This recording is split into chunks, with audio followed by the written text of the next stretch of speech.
नमस्कार दोस्तों, मैं Abhishek Yadav स्वरालय music class channel में आपका तहे दिल से स्वागत करता हूं। जितनी भी म्यूज़िक एग्ज़ाम होती हैं, UGC NET music exam, MP TET music main exam, EMRS, BPSC, DSSB music exam, MPPSC, RPSC, UPTGT और आपके NBS, KVS और ऑल ओवर इंडिया में जितनी भी म्यूज़िक एग्ज़ाम होती है सभी की तैयारी स्वरालय म्यूज़िक क्लास चैनल द्वारा करवाई जाती है। इसी को ध्यान में रखते हुए मैंने कई सारे आपके पेपर सॉल्यूशन इसी चैनल पे करवाए हैं, जिसमें आपका MPPSC, MP set, UGC net, DSSB के सारे पेपर सॉल्यूशन आपको इसी चैनल पे अवेलेबल हैं। तो अगर आप उनको देखना चाहते हैं तो लिंक आपको डिस्क्रिप्शन में मिल जाएगी, साथ ही साथ उनकी प्लेलिस्ट की लिंक भी मिल जाएगी, ताकि सभी पेपर्स आपको एक ही जगह मिल जाए, सॉल्यूशन एक ही जगह आपको मिल जाए। इसके अलावा कोई म्यूज़िक वैकेंसीज़ आपकी आती हैं तो उसकी सबसे पहले अपडेट स्वरालय म्यूज़िक क्लास चैनल द्वारा दी जाती है, तो उसके भी वीडियोस आपको इसी चैनल पे मिल जाएंगे। इसके अलावा कई सारी थ्योरी क्लासेस मैंने इसी चैनल पे बना रखी है, तो अगर आपने उनको नहीं देखा है तो आप गो थ्रू कर लीजिए, ताकि आपको किसी भी म्यूज़िक एग्ज़ाम में हेल्प हो सके। उसकी भी लिंक मैंने डिस्क्रिप्शन में दे दी है, साथ ही साथ उनकी प्लेलिस्ट की लिंक भी आपको मिल जाएगी। और अभी हमारे जो मॉक टेस्ट चल रहे हैं उसमें मैंने 4 मॉक टेस्ट आपके करवा दिए हैं, और आज हम 5वां मॉक टेस्ट करने वाले हैं, जो कि आज का आपके लिए इम्पॉर्टेंट रहेगा। और आज का जो मॉक टेस्ट है आपका स्पेशल ऑन संगीत अवार्ड्स पे रहेगा, मतलब कि पूरा स्पेशल जो आपके क्वेश्चंस रहेंगे ज़्यादा से ज़्यादा वो आपके काहे पे रहेंगे, संगीत अवार्ड पे ही सारे क्वेश्चन आपके रहेंगे। यानी क्या क्या पुरस्कार किस किस कलाकार को कैसे मिला है, वो सब चीज़ें यहाँ पे हम डिस्कस करेंगे कि कब मिला है और कहाँ किस प्रकार से क्या है, ये सब कुछ हम इस आज की क्लास में पढ़ने वाले हैं, आज के मॉक टेस्ट में पढ़ने वाले हैं। और भी इसी प्रकार के मॉक टेस्ट में आपके लिए लाते रहूँगा। जैसा कि मैंने आपसे कहा था कि जिस प्रकार से बैचेस की क्लासेस चल रही है, उसी प्रकार से यूट्यूब पे भी अब आपकी हर वीक 3 क्लासेस होंगी, तो वो आपकी आज से ही आप मान के चलिए कि शुरू हो गई है। अब जैसे अभी नेक्स्ट आपका कल संडे हैगा, तो कल मैं आपकी क्लास अगर ले पाता हूँ तो ठीक, नहीं तो अगले वीक आपकी फिर 3 से 4 क्लास में आपकी लूँगा। जैसे हर वीक आपकी 3 क्लास होना है, तो इस वीक तो आपका ये पूरा निकल गया है वीक, तो आपकी 2 क्लास आपकी जैसे आज हो जाएगी, एक कल हो जाएगी, तो एक जो बची होगी वो आपकी नेक्स्ट वीक हो जाएगी। यानी टोटल 4 क्लासेस आपकी नेक्स्ट वीक हो जाएंगी। इस प्रकार से आपकी क्लासेस चलेंगी, और ये क्लासेस आपके UGC नेट, DSSB, BPSC सारी म्यूज़िक एग्ज़ामों में आपके काम आने वाली है। और क्लास शुरू करने से पहले मैं बता दूं कि ये जो बैचेस चल रही हैं आपकी, इसमें भी आप रजिस्ट्रेशन कर सकते हैं। अगर आपको बहुत ज़्यादा नीड है तो आप इसमें रजिस्ट्रेशन करवा सकते हैं। इसमें आपको 3 क्लासेस और एक्स्ट्रा मिलेगी, यानी 3 क्लास आप यूट्यूब पे तो कर ही रहे हैं, और उसी लेवल का जो आपका यूट्यूब पे कर रहे हैं उससे और लेवल बढ़ के भी यहाँ पे आपको देखने को मिलेगा। और लेवल के क्वेश्चंस यहाँ पे मैं आपको करवाता हूँ बैचेस में, तो आप इससे भी जुड़ सकते हैं। इसमें बैचेस की प्राइस आपकी मात्र 600 है, और कॉन्टैक्ट नंबर ये है मेरा 6264191897। तो इस पर आप कांटेक्ट करके बैचेस में रजिस्ट्रेशन करवा सकते हैं, चाहे वो UGC नेट हो, DSSB हो, कोई सी भी म्यूज़िक एग्ज़ाम हो, BPSC हो, सभी के लिए ये बैचेस चलाई जा रही हैं। तो आपको अगर रजिस्ट्रेशन करवाना हो तो आप मुझसे कांटेक्ट कर लीजिएगा। तकरीबन आपकी 8 से 9 क्लासेस हो चुकी हैं, 3 क्लास और बची है इस मंथ की, फिर नेक्स्ट मंथ की क्लासेस शुरू हो जाएंगी, तो आप जल्द से जल्द रजिस्ट्रेशन करवा लें। नेक्स्ट है आपका MP टेट से अगर कोई स्टूडेंट हमसे जुड़ रहे हैं तो उनके लिए ये कोर्स लॉन्च किया गया था 1250 रुपीज़ में, इसको एक्सटेंड करके 3 मंथ का कर दिया था। तो इसमें आपकी टोटल 24 क्लासेस प्लस एक मैराथन क्लास 25 नंबर की वो आपको मिलेगी, टॉप 150 क्वेश्चंस, और हर वीक आपका एक टेस्ट देने, टोटल 6 टेस्ट आपको मिलने वाले हैं इसी आपके बैच में। तो काफ़ी कुछ इसमें मिलने वाला है। तो अगर आप इसमें भी रजिस्टर्ड होना चाहते हैं तो मेरे उसी नंबर पर आप कॉन्टेक्ट कर लीजिएगा। थोड़ा सा ब्राइटनेस बढ़ा लेते हैं, तो उसी नंबर पे आप कांटेक्ट कर लीजिएगा, और कांटेक्ट करके मुझसे रजिस्टर्ड, मतलब इसी कोर्स में आप रजिस्टर्ड हो सकते हैं। और कांटेक्ट नंबर आपको डिस्क्रिप्शन में भी मिल जाएगा। अगर आप मेरे टेलीग्राम चैनल से नहीं जुड़े हैं तो वहाँ भी जुड़ जाइए, वहाँ डेली मैं आपके 5 MCQ कराता हूँ, जिससे आप किसी भी म्यूज़िक एग्ज़ाम की प्रिपरेशन अच्छे से कर सकते हैं। अब आज का जो हमारा वीडियो का मेन मोटिव है मॉक टेस्ट हम शुरू करने वाले हैं। तो मॉक टेस्ट नंबर 5 हम कर रहे हैं आज। तो देखिए, ये पुरस्कार एवं सम्मान पर आधारित प्रश्नोत्तर हम यहाँ पे करने वाले हैं। सारे पुरस्कार के आधार पे ये आपके प्रश्न रहेंगे। तो सबसे पहला प्रश्न आपका है, उस्ताद नसीर अमीनुद्दीन डागर को ध्रुपद सोसाइटी ने स्वामी हरिदास पुरस्कार किस सन में प्रदान किया। तो सबसे पहले इनकी बात कर लेते हैं कि नसीर अमीनुद्दीन डागर कौन थे। तो 1923 में इनका जन्म हुआ था इंदौर ज़िले में। इंदौर ज़िले में एमपी में इनका जन्म हुआ था। और ये जो थे आपके डागुर घराने के, यानी ध्रुपद के डागुर घराने के कलाकार थे। और इनके ब्रदर्स के साथ ये जुगलबंदी करा करते थे, यानी ब्रदर्स के संग, मतलब जो इनके ब्रदर थे नसीर मोइनुद्दीन डागर, नसीर मोइनुद्दीन डागर के साथ ये जुगलबंदी करते थे। इनको डागुर ब्रदर्स के नाम से भी जाना जाता था। सबसे सर्वप्रथम इन्होंने शिक्षा जो प्राप्त करी है वो इनके गुरु, जो इनके पिता नसीरुद्दीन खां डागर से प्राप्त करी है। नसीरुद्दीन खां, जब इनकी मृत्यु हो गई तो फिर इन्होंने 2 ब्रदर रियाजुद्दीन और जियाउद्दीन, इनसे अपना प्रशिक्षण जारी रखा और इनसे फिर इन्होंने तालीम ली, जियाउद्दीन। तो ये आप याद रखिएगा, काफ़ी इम्पोर्टेंट बात है। और जो ये क्वेश्चन है कि हरिदास पुरस्कार इनको कब मिला था, तो हरिदास पुरस्कार इनको 1979 में मिला था। 1985 में इनको संगीत नाटक एकेडमी पुरस्कार मिला था। संगीत नाटक एकेडमी पुरस्कार मिला था। सारी चीज़ें नोट करते चलिए। 1986 में इनको मिला था पद्म भूषण मिला था इनको 1986 में। और आपके 1986 से 1989 तक ये ऑल इंडिया रेडियो यानी AIR और दूरदर्शन में मैनर्टीज निर्माता थे, मैनर्टीज निर्माता रहे। 1991 में इनको रविंद्र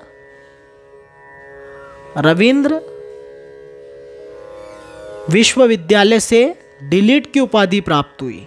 रविंद्र भारती विश्वविद्यालय से डिलीट की उपाधि प्राप्त हुई। तो ये भी आप लिखिएगा, 1991 में इनको डिलीट की उपाधि प्राप्त हुई रविंद्र भारती विश्वविद्यालय से। तो इम्पॉर्टेंट बातें हैं ये सारी। और 1990 में इनको मिला तानसेन सम्मान।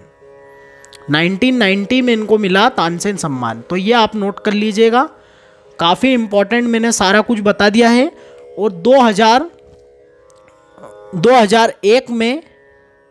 2000 में ये स्वर्गवासी हो गए, कोलकाता में इनकी मृत्यु हो गई। इस प्रकार से इनका पूरा जीवन रहा और ध्रुपद के बहुत बड़े कलाकार थे। नेक्स्ट क्वेश्चन है, एक ही क्वेश्चन में हमने 10 से 15 क्वेश्चन कर लिए। इसी प्रकार से बैचेस में भी पढ़ाया जा रहा है और नए नए क्वेश्चन आपको लेवल के मिल जाते हैं वहाँ पे। बैचेस से जुड़ने का यही फ़ायदा होता है कि आपको 3 की जगह 6 क्लासेस वहाँ पे हो जाती है, क्योंकि 3 यूट्यूब पे 3 आपके बैचेस में, तो आपकी तैयारी काफ़ी अच्छी होने लगती है, ज़्यादा से ज़्यादा समय आपको मिल पाता है पढ़ने का। नेक्स्ट आपका आता है अब्दुल लतीफ़ खां को संगीत नाटक एकेडमी द्वारा सम्मान किस वर्ष में मिला था। तो इनको 1990 में ये सम्मान आपके अब्दुल लतीफ़ खां को संगीत नाटक एकेडमी द्वारा मिला था। अब अब्दुल लतीफ़ खां साहब के बारे में बात कर लेते हैं। तो इन्होंने तबला, सितार और सरोद, ये तीनों ही वाद्य में इन्होंने महारत हासिल करी थी। और इनका मेन वाद्य था सारंगी। और सारंगी के जो इनके गुरु थे वो कौन थे? गुलाम सबीर खां से इन्होंने सारंगी की शिक्षा प्राप्त करी थी। और ये सारंगी के मुख्य वादक थे, ये बात आप जरूर से ध्यान रखिएगा। तो 1990 में इनको संगीत नाटक एकेडमी पुरस्कार मिला। और आपके 2001 में इनको मिला था पद्मश्री। पद्मश्री 2001 में इनको पद्मश्री प्राप्त हुआ।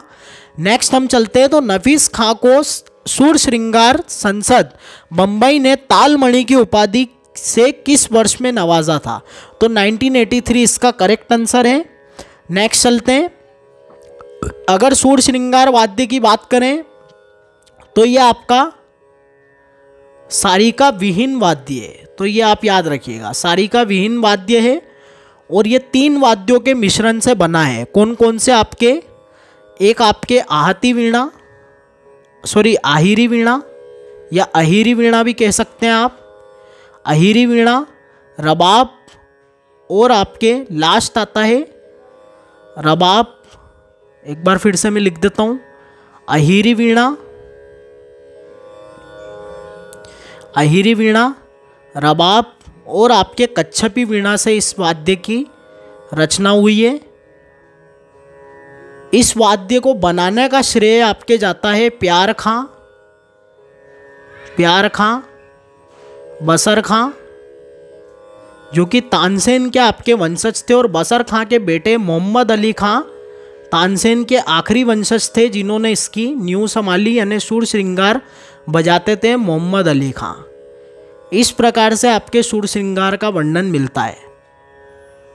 तो काफ़ी इंपॉर्टेंट है, आजकल सारिका युक्त और सारिका विहीन वाद्यों के क्वेश्चंस बहुत ज़्यादा आते हैं, तो इसका आप ध्यान दीजिए। इसका करेक्ट आंसर आपका 1983 हो जाएगा। नेक्स्ट क्वेश्चन है आपका, पखावज केसरी की उपाधि से किस कलाकार को विभूषित किया गया है?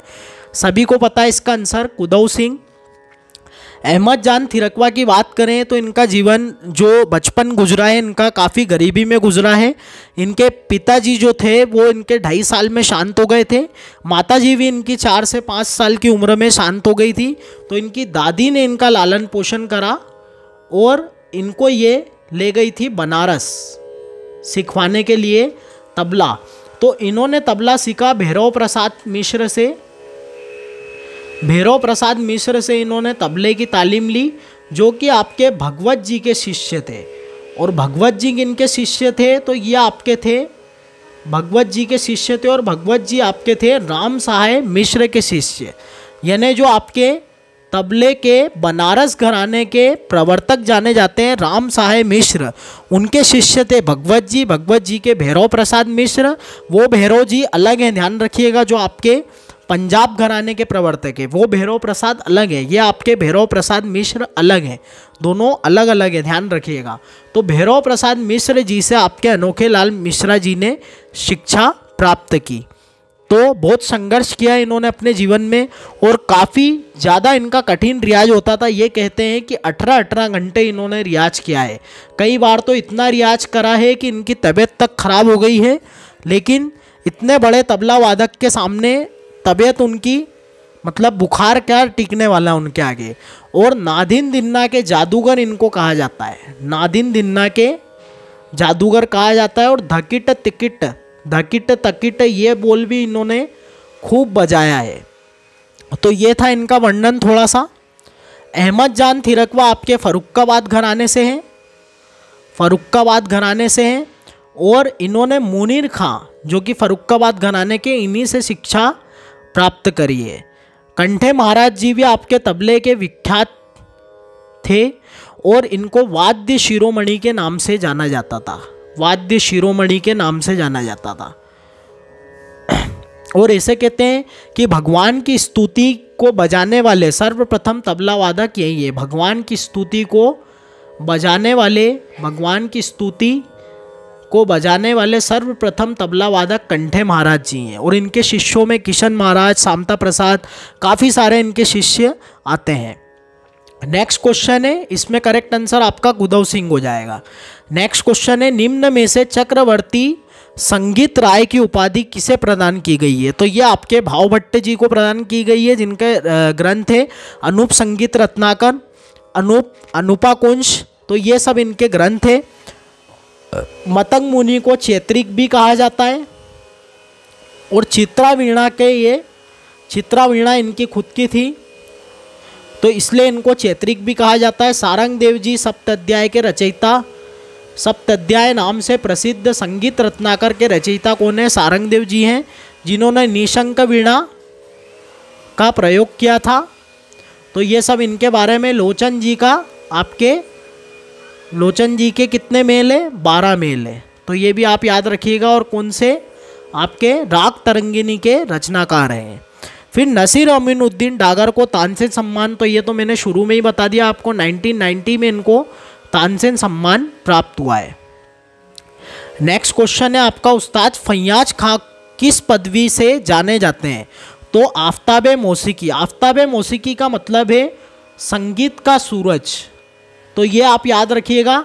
अगर आफ्ताबे मौसीकी आपको नहीं आए, एग्ज़ाम में संगीत का सूरज आ जाए, तो भी आप समझ जाइएगा कि संगीत की सूरज जो प्राप्त थे पदवी, वो किसको प्राप्त है? उस्ताद फैयाज खां साहब को प्राप्त थे। इनको गायकी का बादशाह भी कहा जाता था। तो ये सब चीज़ें इनके बारे में।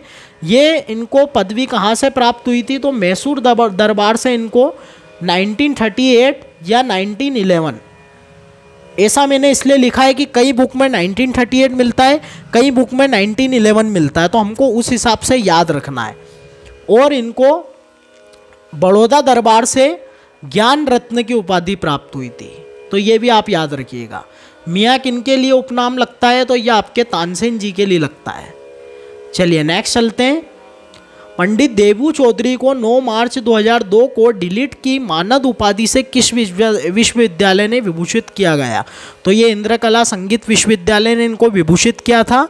पंडित देबू चौधरी सितार के बहुत बड़े कलाकार थे। उस समय पंडित रविशंकर, उस्ताद विलायत खां, जो बड़े बड़े सितार वादक थे, निखिल बनर्जी, इनके साथ में इनका नाम लिया जाता था देबू चौधरी जी का। काफ़ी फेमस और काफ़ी बड़े कलाकार थे पंडित देबू चौधरी। नेक्स्ट चलते हैं हम। सुमति मुटाटकर को कालिदास सम्मान किस सन में मिला? तो ये आगरा घराने की कलाकारा थी, आगरा घराने की। इनके मुख्य गुरु जिनसे शुरुआत करी थी इन्होंने सीखने की, तो वो सीखे थे पंडित आपके राजा भैया पूछ वाले से इन्होंने शिक्षा ली थी गायन की। राजा भैया पूछ वाले से इनसे शिक्षा ली थी। गायिका थी बहुत बड़ी ये। और आपके DU में यानी दिल्ली यूनिवर्सिटी में संगीत की HOD थी, संगीत की HOD थी। तो ये बात आप याद रखिएगा। और इन्होंने कई सारे कलाकारों से शिक्षा प्राप्त करी थी। मुख्य इनका आगरा घराना था। तो ये आप याद रखिएगा। इनको कालिदास सम्मान कब मिला था? तो इनको कालिदास सम्मान 2001 में प्राप्त हुआ था। नेक्स्ट आपका क्वेश्चन है, नसीर अमीनुद्दीन डागर को केंद्रीय संगीत नाटक अकेडमी के राष्ट्रीय पुरस्कार से, तो ये भी मैंने आपको बता दिया शुरू में, 1985 इसका करेक्ट आंसर हो जाएगा। अब्दुल लतीफ़ खां को वर्ष 1990 में किस सम्मान से सम्मानित किया गया? तो वही संगीत नाटक, इसमें आएगा आपके संगीत नाटक एकेडमी आएगा बराबर। पद्मश्री आपके 2001 में इनको मिला है और 2003 में इनकी मृत्यु हो गई थी। ये बात आप याद रखिएगा। भिंड जिले में इनका जन्म हुआ था 1927 में। भिंड जिला मध्य प्रदेश के भिंड जिले में इनका जन्म हुआ था। तो ये आप लिख लीजिएगा, इंपॉर्टेंट बात। शोभा गुरटू ये किससे संबंधित है? आपके ठुमरी से संबंधित है। इनको जिस प्रकार गिरजा देवी को ठुमरी की रानी कहा जाता है, इस प्रकार से इनको भी ठुमरी की रानी कहा जाता है। और शोभा गुरटू जी का क्या पूछा है क्वेश्चन कि पद्म भूषण की उपाधि इनको कब प्राप्त हुई थी?